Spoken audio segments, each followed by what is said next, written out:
తాకట్లో ఉన్న మీ బంగారాన్ని విడిపించి ఆ రోజు ఆన్లైన్ రేటుకి కొంటాం. Sharma gold company. తెలంగాణలోని మీర్పేటలో జరిగిన హత్య ఘటన ఇంకా కళ్ల ముందు కదలాడుతూనే ఉంది.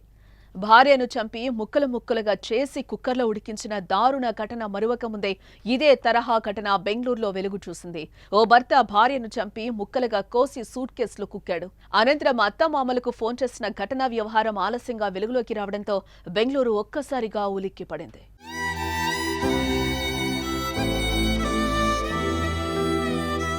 మహారాష్ట్రకు చెందిన రాకేష్, గౌరీ అనిల్ సంభేకర్ భార్యాభర్తలు. వీరిద్దరూ బెంగళూరులో ప్రైవేట్ జాబులు చేస్తున్నారు. దొడ్డకనహళ్లిలోని ఓ ఇంట్లో గత సంవత్సరం నుంచి అద్దెకుంటున్నారు. ఏం జరిగిందో ఏమో కానీ రాకేష్ తన భార్యను చంపేశాడు. అనంతరం ఆమె శవాన్ని ముక్కలు ముక్కలుగా కోసేశాడు. ఆ ముక్కల్ని సూట్ కేసులో నింపాడు. అనంతరం మహారాష్ట్రలో ఉంటున్న గౌరీ అమ్మా నాన్నలకు ఫోన్ చేశాడు. హలో, మీ కూతుర్ని చంపేస్తాను అంటూ వారికి ఏం జరిగిందో వివరించి చెప్పాడు. గౌరీని ముక్కలు చేసి సూట్ కేసులో పెట్టిన సంగతి కూడా చెప్పాడు. గౌరీ తల్లిదండ్రులు ఈ ఘటనపై స్థానిక పోలీసులకు ఫిర్యాదు చేశారు.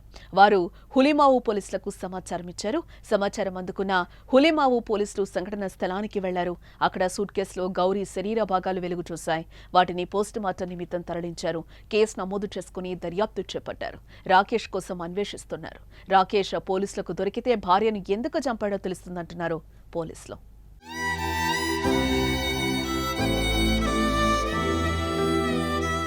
ఇకపోతే రాకేష్ ఓ ప్రైవేట్ కంపెనీలో వర్క్ ఫ్రం హోం చేస్తున్నాడు. గౌరీ మాస్ కమ్యూనికేషన్లో పట్టభద్రురాలైంది.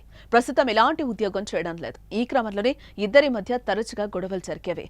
గౌరీ చాలాసార్లు రాకేష్ పై చేయి చేసుకున్నట్లు స్థానికులు తెలిపినట్లు తెలుస్తోంది. కాగా ఈ తగాదాలతో రాకేష్ విసిగిపోయాడు. నిన్న కూడా ఇద్దరి మధ్య పెద్ద గొడవ జరిగింది.